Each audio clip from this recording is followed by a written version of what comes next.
नमस्कार.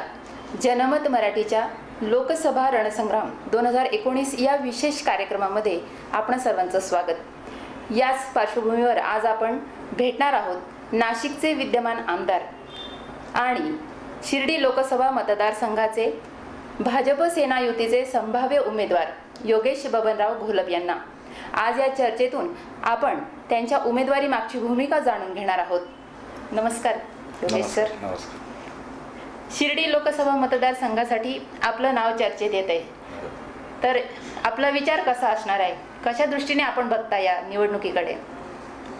मी तर सर्वप्रथम आपल्या माध्यमातून शिर्डी लोकसभा मतदारसंघातील सर्व जनतेचे मनापासून धन्यवाद देतो की आपण जे प्रेम मागच्या 2014च्या निवडणुकीला देखील दिलं होतं.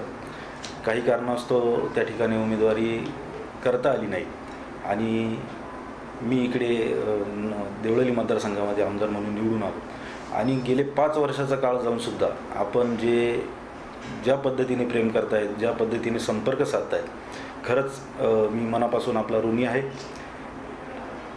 शिर्डी लोकसभा मतदारसंघात आज ज्या चर्चेला उधाण आलं आहे, ज्या चर्चा त्या ठिकाणी होत आहेत, ज्या लोकांचा आपल्याकडून सगळ्यांचा जो ॲप्रोच आमच्याकडे होतो आहे, तर नक्कीच आपण आमच्या परिवारावर जे प्रेम दाखवलं त्याबद्दल मी धन्यवाद देतो. माझ्या वडिलांच्या उमेदवारी संदर्भात नक्कीच आम्ही त्या ठिकाणी आग्रही आहोत, पण कोर्टाच्या काही अडचणींमुळे जर विलंब होत असेल तर आपली इच्छा आहे की शिर्डीकरांची इच्छा आहे की आम्ही त्या ठिकाणी उमेदवारी करावी. पण शिवसेना पक्ष हा आदेशावर चालणारा पक्ष आहे आणि आदरणीय पक्षप्रमुख जोपर्यंत आदेश देत नाही तोपर्यंत पुढील वाटचालीस ते आम्हाला मार्गदर्शन करत असतात आणि त्यांचा जर आदेश आला तर ते जिथे म्हणतील तिथे उमेदवारी करायला शिवसैनिक तयार असतो. त्या अर्थी आम्ही तयार आहोत. आता आपण सांगितलं की शिर्डी लोकसभा मतदारसंघात नेहमीच 2014 पासून घोलप नानांचा पहिल्यापासून लोकांना पाठिंबा राहिलेला आहे आणि त्याच अनुषंगाने गेली 5 वर्ष जरी खासदार लोखंडे साहेबांनी तिथं निवडून आले आणि तिथं काम बघितलं, परंतु आजही आता जेव्हा निवडणुकीचं वारं व्हायला लागलं त्यावेळेला पुन्हा बबन नानांचंच नाव तिथं पुढं आलं. परंतु काही टेक्निकल बाबी असल्या कारणाने किंवा न्यायप्रविष्ट बाबा असल्यामुळं नानांना जरी तिकीट समजा मिळालं नाही, परंतु तुमचं नाव सध्या पुढे येते. मग तुम्ही ही निवडणूक कशा पद्धतीनं पुढे नेणार आहात? मी सुरुवातीलाच सांगितलं की पक्षप्रमुखांचा आदेश जर आला तर आम्ही नक्कीच त्या ठिकाणी निवडणूक जर त्यांनी सांगितलं तर लढू. आणि आता तिथे रनिंग खासदार देखील हे आमच्याच पक्षाचे, शिवसेनाच पक्षाचे. आणि जनतेचं जे जनमत असतं तेव्हा लोकप्रतिनिधी निवडून येतो हा जनतेच्या जनमतावर निवडून येत असतो. मागच्या वेळेस जे झालं टेक्निकली अडचण आली, कोर्टाच्या अडचणींमुळे नानांना उमेदवारी करता आली नाही आणि आपण शिवसेनेनीच दुसरे लोखंडे म्हणून आपले खासदार साहेब त्या ठिकाणी आपण भरघोस मतांनी निवडून दिले.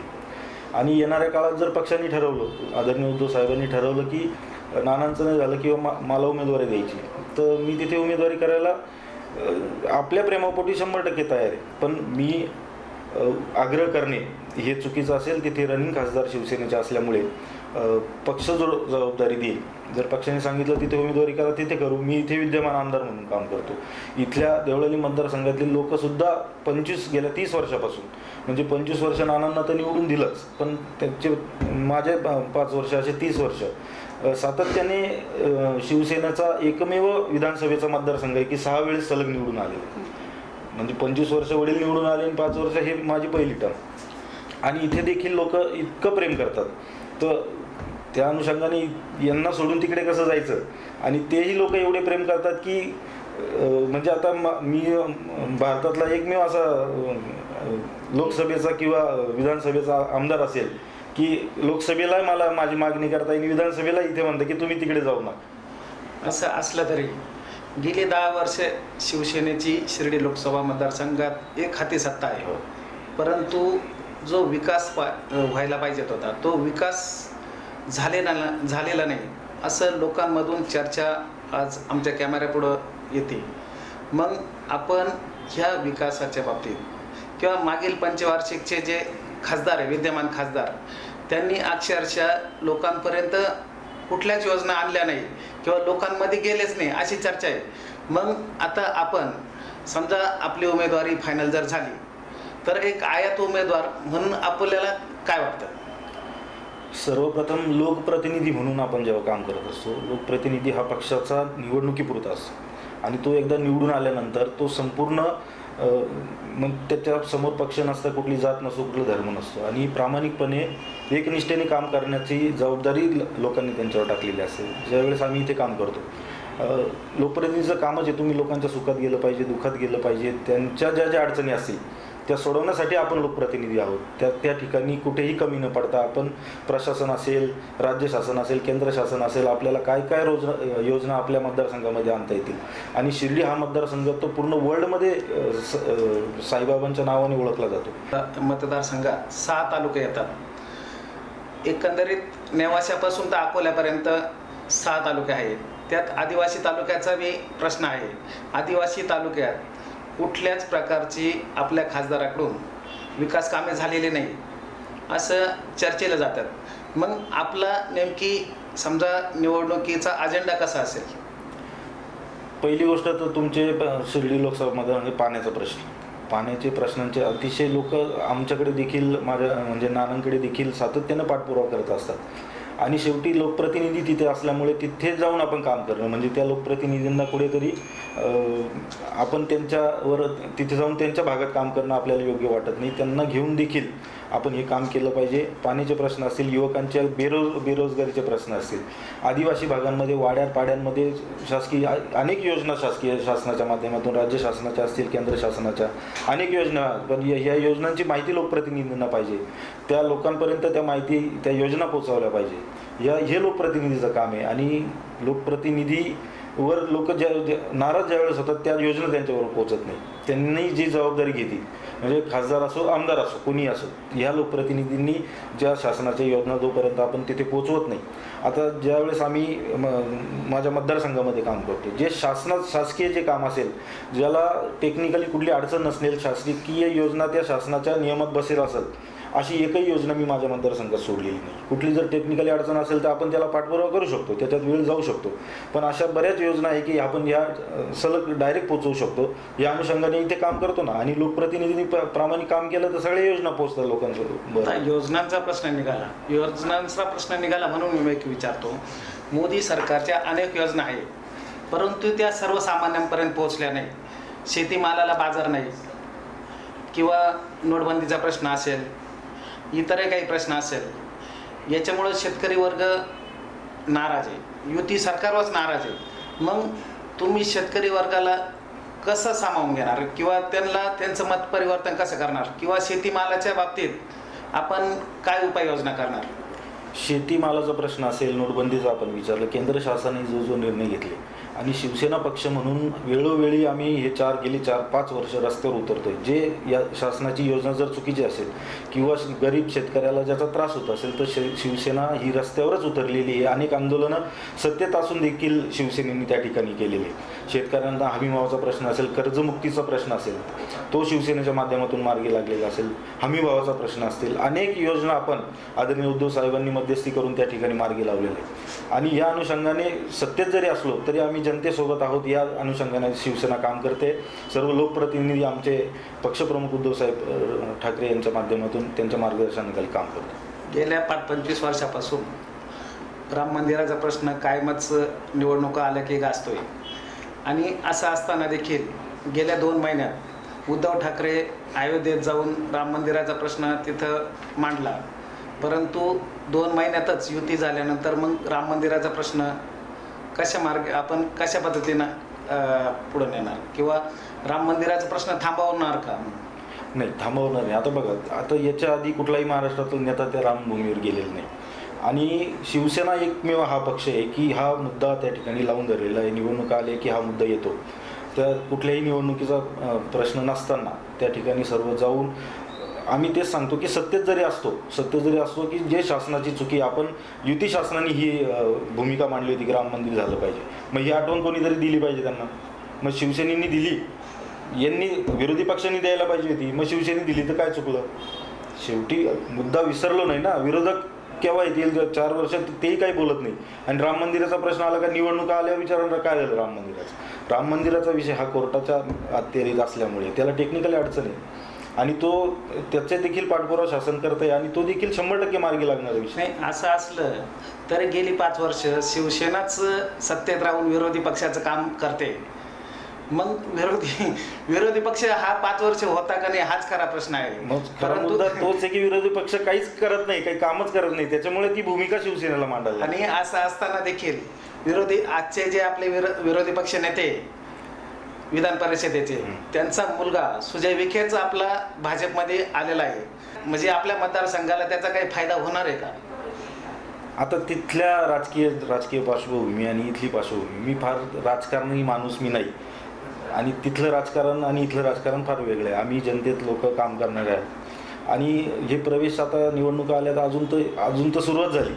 जसं निवडणुका जसं जवळ येतील तसे अनेक लोक शिवसेनेच्या माध्यमातून, कारण शिवसेनेशिवाय आता महाराष्ट्रात पर्याय राहिलेला नाही आणि शिवसेनेत लोक येत असतील तर त्याचा नक्कीच फायदा होणार आहे. कारण आपण काम करत असताना लोकांना जर शिवसेनेची कार्यपद्धती जर पटत असेल तर नक्कीच शिवसेना हा पक्ष त्यांना येण्यासाठी सोयीचा वाटत असेल आणि चांगलं काम करत असतील तर नक्कीच शिवसेनेत देखील त्यांना तसं स्थान देता येईल. आता आपण सांगितलं की शिवसेना हा काम करणारा पक्ष आहे, या बाबतीत काही शंका घेण्याचं कारणच नाही. कारण वेळोवेळी शेतकऱ्यांचे प्रश्न हे शिवसेनेनेच मार्गी लावलेले किंवा रस्त्यावर पण शिवसेनाच उतरलेली. परंतु असं असताना देखील हे जे 6 मतदारसंघ आहे किंवा 6 तालुके यात शिवसेनेचा एकही आमदार नाही. मग तुम्ही याची गोळा बेरीज नेमकी कशी लावणार? आता इथे तर लोकसभेला खासदार जर झालो मी तर समजा त्याच्यानंतर लावता येईल. हा म्हणजे समजा 6 मतदारसंघ असून म्हणजे 6 तालुके असून एकही जागा शिवसेनेच्या आमदारांनी निवडून आलेलं नाही शिवसेनेचा आमदार. मग असं असताना देखील आपण एक बाहेरून उमेदवार तिथं जाऊन आपल्याला 6 तालुक्यांमध्ये फिल्डिंग लावायची. त्याच्यामुळेच ज्या शिर्डी मतदारसंघातल्या लोकांची जी मागणी आहे की आम्हाला शिवसैनिक, जो जुना शिवसैनिक आहे तो तिथे उमेदवार पाहिजे. आपण जे सांगितलं ते खरं आहे, 6 तालुक्यांमध्ये शिवसेनेचा आमदार नाही. मग काहीतरी कुठेतरी कोणाचं साठालोट होत असेल, लोकसभेला मदत करतात मग विधानसभेला काय प्रॉब्लेम येतो. मग ह्या लोकांची मागणीचाच अर्थ तो आहे की तिथे जर जुना शिवसैनिक ज्या शिवसेनेचं महत्त्व पटवून देईल लोकांना, जिथे नुसता खासदार निवडून येणार नाही तर आमदार पण निवडून येतील असं काम करणारा लोकप्रतिनिधी त्या ठिकाणी शिर्डीकरांना पाहिजे. म्हणून तर ते एवढी लोक मागणी करतात. मग ते नानांच्या माध्यमातून नक्कीच आपण जर भविष्यात जर संधी मिळाली तर नक्कीच त्या ठिकाणी आपण परिवर्तन करून टाकू. आत्ताच आपण सांगितलं की जो सच्चा लोकप्रतिनिधी असतो त्याला म्हणजे कुठल्याही मतदारसंघाची मर्यादा अडवू शकत नाही. तर त्या पद्धतीनं आपलं आगामी काम असणार आहे. शिर्डी लोकसभा मतदारसंघाकडे आपण त्या दृष्टीने पाहता तर शिर्डीमध्ये आज आपण बघतो की अनेक विकास कामं प्रलंबित आहे, बेरोजगारीचा मोठा प्रश्न आहे.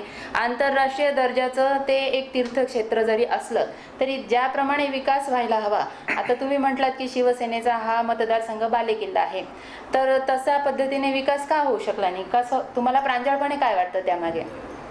आता विकास करताना आपण मग असे सांगितलं की शासनाच्या विविध योजना आहेत आणि बेरोजगारीचा प्रश्न आहे. मग त्याच्यानंतर आता शासनाने सर्व ई लर्निंग वगैरे ह्या सगळ्या परीक्षा असतात हे सगळ्या ऑनलाईन केलेल्या आहेत आणि मग त्या माध्यमातून ऑनलाईन मेरिटमध्ये त्या ठिकाणी स्टुडंट निवडल्या जातात. नोकऱ्या असतील त्या देखील त्या ठिकाणी ऑनलाईन झालेल्या आहेत आणि उर्वरित म्हणजे शिक्षित मुलं यांना सुद्धा नोकरीपासून वंचित राहायला लागतं. तर मग तुम्ही व्यवसायाच्या माध्यमातून मार्गदर्शन लोकांना केलं पाहिजे. इंडस्ट्रीज आपल्याकडे मोठमोठे आहेत, त्यांचे मोठे शिबिरं आपण आयोजित करू शकतो. अनेक माध्यमातून नोकरी उपलब्ध करण्याचे माध्यम त्या ठिकाणी आहेत, पण त्या उपलब्ध करून द्यायला पाहिजे हे लोकप्रतिनिधीचं प्रामाणिक काम. यंदाच्या निवडणुकीचं आणखी एक वैशिष्ट्य असं म्हणता येईल की नवमतदार म्हणजे तरुण मतदारांचा टक्का वाढलेला दिसतोय आणि याच पार्श्वभूमीवर प्रत्येक पक्षाने आपला उमेदवार हे देखील युवा असावा असं धोरण घेतलं आहे. तर युवकांचे प्रश्न युवक जाणून घेतात. तर त्या दृष्टीने स्टार्टअप असो, मेक इन इंडिया असो, या सर्व मुद्द्यांचा विचार करता आपला भावी विचार कसा असणार आहे? युवकांना काय नवीन मिळणार आहे? नक्कीच. आता मी गेल्या 5 वर्षापासून आमदार म्हणून माझ्या मतदारसंघामध्ये काम करतो आणि आपण जे सांगितलं की युवकांचा टक्का ह्या भारतामध्ये देशामध्ये वाढतोय आणि युवकच खरं बदल आपल्या देशाचा घडवू शकतो, राज्याचा घडवू शकतो.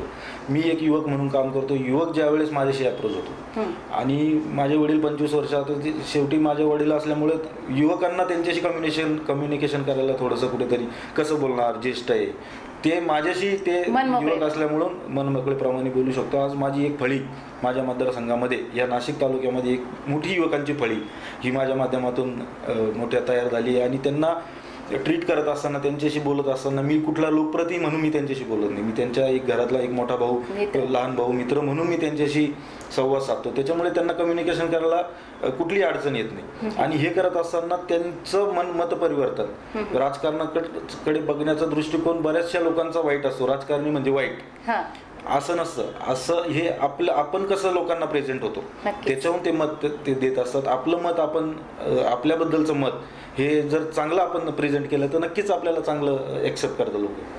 आता आपण मगाच्या चर्चेत बोललात की शिर्डीमध्ये प्राधान्याने पाणी प्रश्न फार भेडसावतो. तर शिर्डीमध्ये निळवंडे कालव्याचा प्रश्न देखील खूप मोठा बनला आहे. तर या प्रश्नासाठी आपली भूमिका कशी असणार आहे, कशा पद्धतीने आपण हँडल करणार? नक्कीच मी गेल्या 1-1.5 वर्षापासून देखील तिथले लोक सगळे निळवंडीचे माझ्याकडे येऊन गेले. मी देखील लोणीला, मी लहानपणापासून लोणी या ठिकाणी, माझ्या वडिलांचे मानलेले आईवडील त्या ठिकाणी राहतात, आजी आजोबा माझे, आणि आम्ही लहानपणापासून तिथे आमचं येणं जाणं, मग लोणी असेल, प्रवरा असेल, या संपूर्ण भागांमध्ये येणं जाणं. माझी बहीणसुद्धा लोणीला त्या ठिकाणी, लोणी प्रवरा त्या ठिकाणी आहे. आणि या अनुषंगाने आपण त्या पाण्याच्या प्रश्नाच्या माध्यमातून लोक ॲप्रोच होत असतात. मी अधिकाऱ्यांशी वारंवार त्या ठिकाणी चर्चा केली आणि हा लवकरात लवकर नक्की मार्ग त्या विषयातून काढला पाहिजे. आणि तो नक्कीच भविष्य येणाऱ्या काळात आपण लोकप्रतिनिधी, भविष्यात मी होईल नाही होईल, पण नक्कीच जी जबाबदारी जरी इकडे असलो आणि पक्षाने जबाबदारी दिली तर नक्की त्या ठिकाणी जाऊन सुद्धा आपण प्रश्न सोडवण्याचा प्रयत्न करू मार्गी लावू. नक्कीच.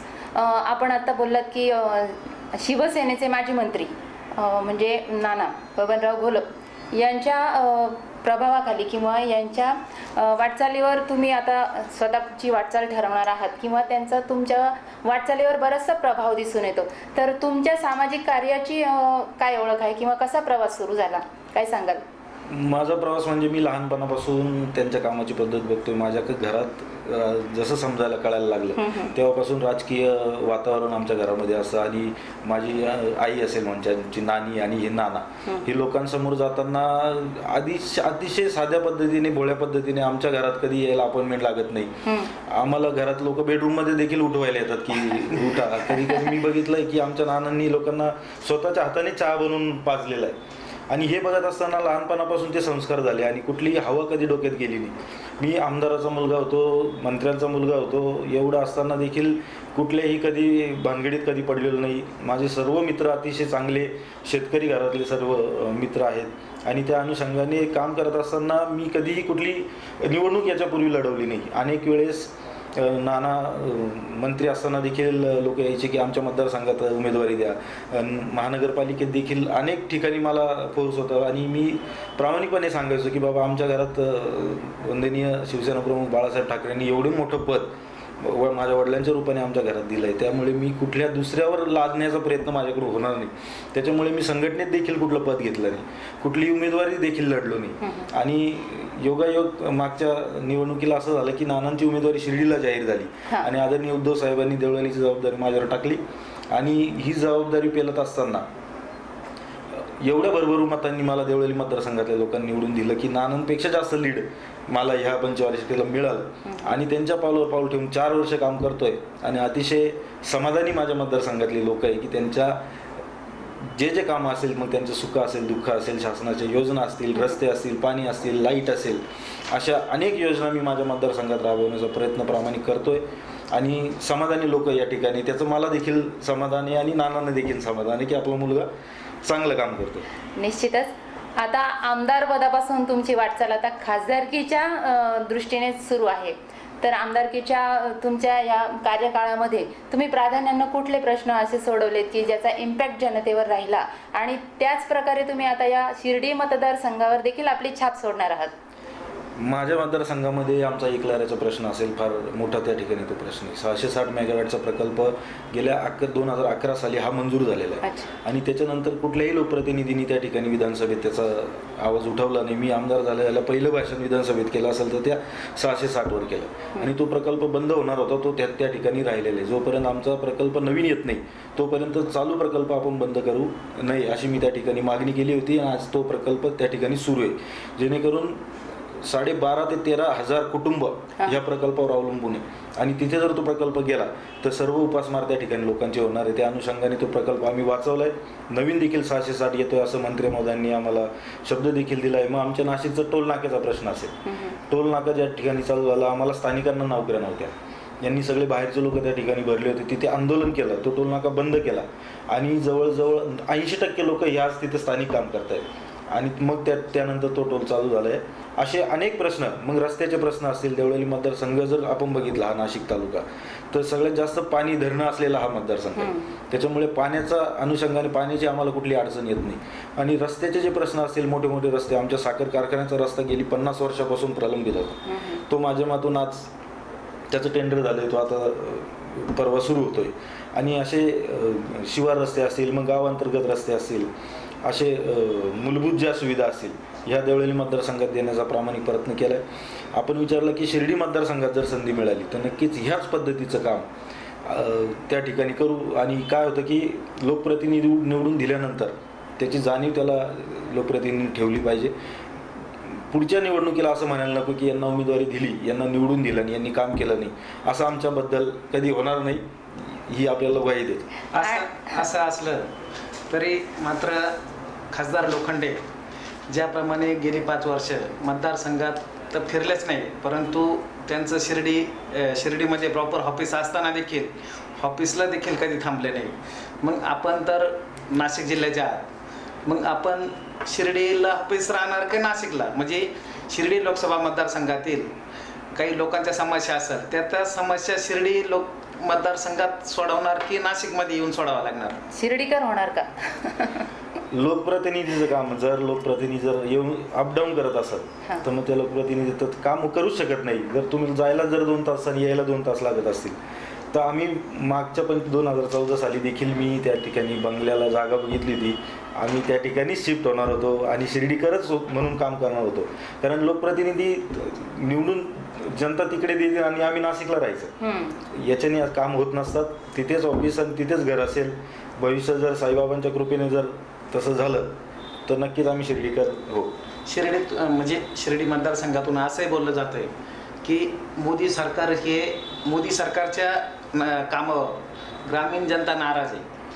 मग ह्या नाराजीला आपण कसं पाहिलं जातं, म्हणजे कसं दूर करणार? शासन ज्यावेळेस योजना, आपण म्हणता की ग्रामीण भागातील जनता योजनेवर नाराज आहे, हे लोकप्रतिनिधीचं काम आहे की ज्या शासनाची योजना असतात त्या लोकांपर्यंत पोहोचवल्या पाहिजे. ह्या जर योजनाच लोकांना माहीत नसेल तर ते लोक नाराजच होतील ना. जर योजना तुमच्या 100% पोहोचल्या, ज्या लोकांच्या गरजा जर भागल्या तर लोक तुमच्या तक्रारीच करणार नाही. शासनाकडे कसं बघतो जनता, शासनाकडे लोकप्रतिनिधीच्या माध्यमातून बघतो. जो लोकप्रतिनिधी जर तुमचं कामच नाही केलं आणि शासनाने किती चांगलं काम केलं तर लोकप्रतिनिधी त्या शासनालाच नाव ठेवणार, जनता. त्याच्यामुळे लोकप्रतिनिधी जनतेने जे कम्युनिकेशन राहिलं, कामाचं कम्युनिकेशन, योजनांचं कम्युनिकेशन, हे त्यांच्यापर्यंत पोहोचवलं तर समाधानी राहतं लोक.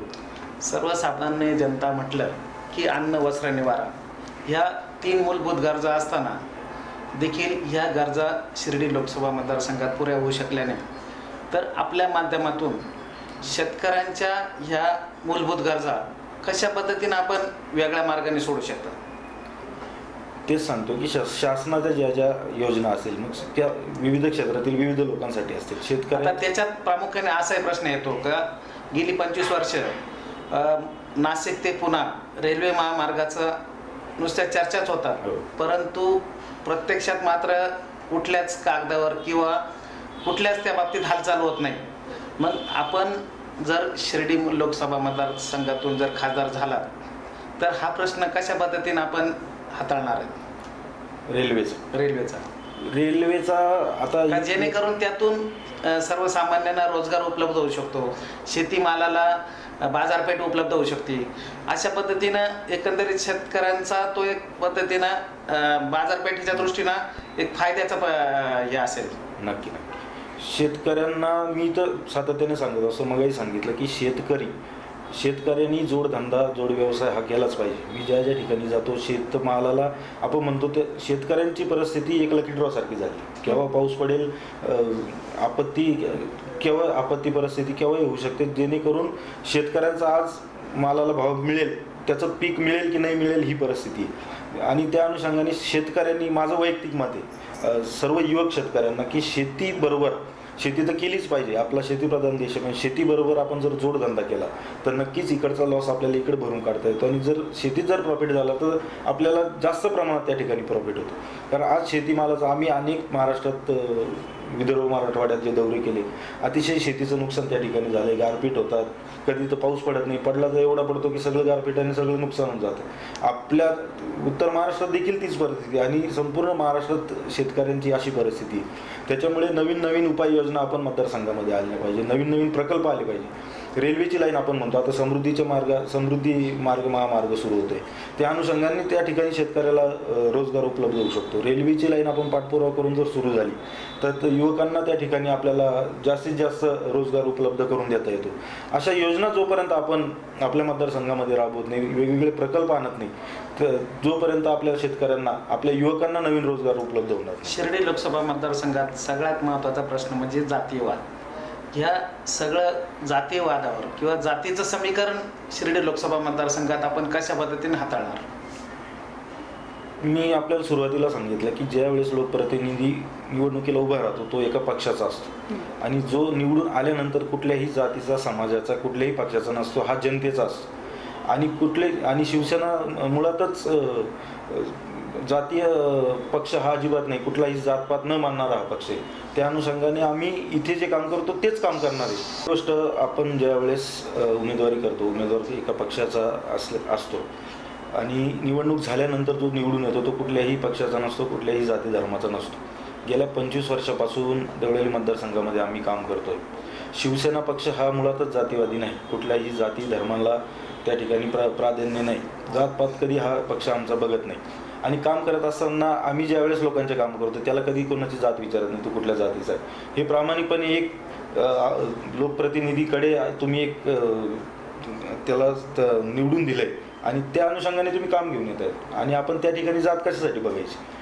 गेल्या 25 वर्षापासून हा देवळाली मतदारसंघ अबाधित आहे. शिवसेनेचा एकमेव मतदारसंघ आहे की तिथे 6 वेळेस शिवसेनेचा आमदार निवडून येतो. मग याच्यावरून आपण लक्षात घेऊ शकता की आमच्या कामाची पद्धत कशी. इथेही अनेक जाती धर्माचे लोक राहतात, सगळ्या जाती धर्माच्या लोकांनी वेढलेला हा मतदारसंघ आहे. पण आम्ही कधीही कुठली जातपात कुठल्याही कामाला बघत नाही, कामाला पहिले प्राधान्य देतो आणि आम्ही कधी कोणाला जात विचारली नाही, विचारणार नाही. याच माध्यमातून देखील शिर्डी मतदारसंघात देखील जर संधी मिळाली आदरणीय उद्धव साहेबांच्या आशीर्वादाने तर तिथे देखील ह्याच पद्धतीचं काम आम्ही त्या ठिकाणी करू. शिवसेना हा पक्ष असा आहे की ज्याच्याकडे तरुण आपोआपच आकर्षित होतात, कारण की त्यांचा तो ज्वलंत हिंदुत्ववाद असेल किंवा जे प्रश्न सोडवण्याची जी शिवसेनेची ताकद आहे ती सर्वमान्य आहे.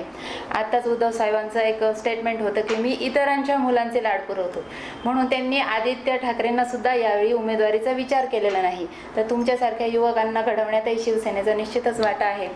तर या युवकांना आणखीन आकर्षित करण्यासाठी पक्षाकडे शिवसेनेचा नवीन फंडा काय असणार आहे, म्हणजे तुम्ही कुठल्या दृष्टीनं युवकांना अजून त्यांचं संघटन बळकट करणार आहात?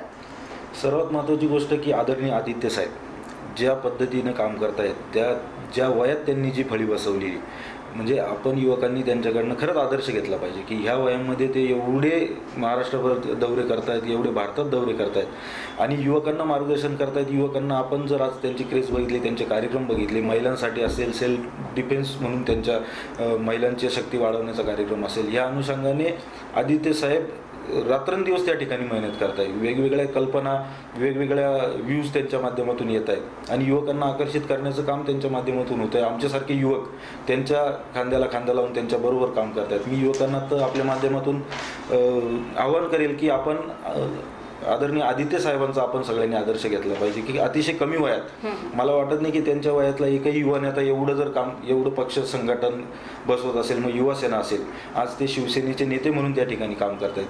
मुंबईचे जे इलेक्शन्स असतील त्यांच्यात जिथे कधी शिवसेनेची सत्ता नव्हती त्या ठिकाणी एक हाती त्यांनी सत्ता आणली आणि अतिशय चांगलं काम त्या ठिकाणी ते करत आहेत. आणि आम्ही त्यांचा आदर्श घेऊन आम्ही युवकांच्या पुढे जातोय, युवकांना प्रोत्साहित करतोय की आपण पुढे आलं पाहिजे, आपण राजकारणाचा चेहरा आपण बदलला पाहिजे. हे युवकच करू शकतात. पूर्वी जे राजकारणी असतील, जे राजकारण असेल, हे राजकारण बाजूला ठेवून एक समान, कुठेतरी समान लोकांना सगळ्यांना न्याय देण्यासाठी युवकांनी पुढे आलं पाहिजे, राजकारणात आलं पाहिजे, तरच आपण राजकारण्यांचा चेहरा बदलू शकतो. मतदारसंघाकडे बघितलं असता आपले पिताश्री म्हणजे नाना यांनाच लोकाग्रहास्तव अधिक मागणी राहिलेली आहे. परंतु काही बाबी असतील की त्या दृष्टीने बघितलं तर नानांची उमेदवारीबाबत एक असमर्थता आहे. तर अशा पार्श्वभूमीवर जर त्यांचे चिरंजीव म्हणून तुमचा विचार केला गेला तर या दृष्टीनं तुम्ही या निवडणुकीमध्ये सामोरं जाताना तुमच्या मनामध्ये कुठली भावना असणार आहे की पक्षप्रमुखांचा एक आदेश म्हणून निवडणुकीला सामोरं जावं? एकीकडे वडिलांचे पण आदर्श वाटचाल राहिलेली आहे, तर नवीन मतदारांसाठी तुम्ही नवा विचार कुठला या निवडणुकीच्या माध्यमातून देणार आहात? नक्कीच आमचा पक्ष हा आदेशावर चालणारा पक्ष आहे. आणि आपण विचारलं की आदेश जर आलाच तर मी आपल्याला सुरुवातीला देखील सांगितलं की मला जर आदेश आला तर मी राज्यात कुठेही निवडणूक जर उद्धव साहेबांनी सांगितलं आम्ही लढू शकतो. तिथे विद्यमान खासदार हेही शिवसेनेचेच आहे. आणि लोकांचा कौल शेवटी, लोकप्रतिनिधी आपल्याला मागे सांगितलं की लोकांचा कौल कोणाच्या बाजूने आहे. माझ्या वडिलांच्या उमेदवारीचे तर प्रयत्न सुरूच आहे आणि त्यांचा क्लेम देखील आहे. त्यांचे मागच्या पंचवार्षिकला अडचण आल्यामुळे आपण लोखंडे साहेबांचं नाव तिथे सुचवलं आणि त्यावेळेस देखील झालं की या कोर्टाचा विषय क्लिअर झाल्यानंतर आपण नानांच्या उमेदवारीला त्या ठिकाणी प्राधान्य देऊ. आणि तरी जरी विलंब झाला आणि पक्षप्रमुखांनी जर आदेश दिला की शिर्डी लोकसभेत जर मला जावं लागेल तर त्यांच्या आदेशाला आम्ही नाकारू शकत नाही. ते म्हटले तर आम्हाला तिथे जावंच लागणार. एकूणच आजवरचं चित्र बघितलं तर जे विद्यमान खासदार आहेत, खासदार लोखंडे साहेब, त्यांच्यावर जनतेचा नाराजीचा सूर एकूण दिसून येत आहे. जेव्हा आम्ही मतदारसंघात फिरतो तेव्हा लोक बोलतात की आम्हाला, म्हणजे काही ठिकाणी दुर्दैवानं असंही बोललं जातं की खासदार कोण आहे हे तर आम्हाला माहिती नाही किंवा ते कधी याकडे भागाकडे फिरकलेच नाहीत, असा देखील सूर आहे. तर या पार्श्वभूमीवर तुम्ही जनतेपर्यंत थेट पोहोचण्याचा प्रयत्न असणार आहे का? कशा दृष्टीनं तुमची भावी वाटचाल असणार आहे? जर उमेदवारी झाल्यानंतर जर उमेदवारी झाली आणि आपल्याला मगाशी मी सांगितलं की गेले 5 वर्ष म्हणजे 30 वर्ष या मतदारसंघात आम्ही काम करतोय आणि कामाच्या पद्धतीवर लोक निवडून देतात. जो म्हणजे एखाद्या व्यक्तीला 10 व्यक्तींना आपण एका वेळेस वेड्यात काढू शकतो, पण आपण एका व्यक्तीला 10 वेळेस वेड्यात नाही काढू शकतो. त्याच्यामुळे हे 30 वर्ष ज्या देवळाली मतदारसंघात काम केलं, नानांच्या माध्यमातून जरी झालं, माझ्या माध्यमातून जरी झालं, तर ह्याच पद्धतीचं काम तिथे बसू आणि याचं उत्तर, याचं प्रत्यय हे जनता आपल्याला देईल. आपल्या माध्यमातून आपण सांगतायत की काही लोक सांगतात खासदार दिसलेच नाही, आलेच नाही, हेही असू शकतं. विरोधात बोलू शकतो किंवा पक्षाचाही माणूस जर जसं घडलंच नसेल तर बोलू शकतो. पण आमच्या घोलप कुटुंबाच्या वतीने असं कधीही, माझ्या घरात माझी बहीण महापौर होती, माझे वडील 25 वर्ष आमदार होते, मी आता देखील 4 वर्षापासून काम करतोय. पण आपण जर मतदारसंघात फिरला, आमच्या व्यतिरिक्त विचारलं तर कुठलीही नाराजी कधीही आमच्या परिवाराबद्दल नसते. कारण प्रत्येक ठिकाणी म्हणजे सुखात असो, दुःखात असो, राजकीय कार्यक्रमांमध्ये असो, मग त्या ठिकाणी कुठलाही पक्षाचा विचार न करता आपण त्या ठिकाणी अहोरात्र काम करण्याचं आमचं घोलप फॅमिलीचं त्या ठिकाणी तो पद्धत आहे. आणि तीच पद्धत देखील कुठल्याही मतदारसंघात गेलो तर आम्ही त्याच पद्धतीने काम करू. निश्चितच याच नोटवर आता आपण थांबूयात आणि आपल्या भावी खासदारकीच्या वाटेवर आपण सफल व्हावं ही जनमत मराठीतर्फे आपणामागे सदिच्छा निश्चितच असणार आहे. आपल्या व्यग्र कार्यक्रमामधून तुम्ही आम्हाला वेळ दिलात त्याबद्दल धन्यवाद. धन्यवाद. नमस्कार.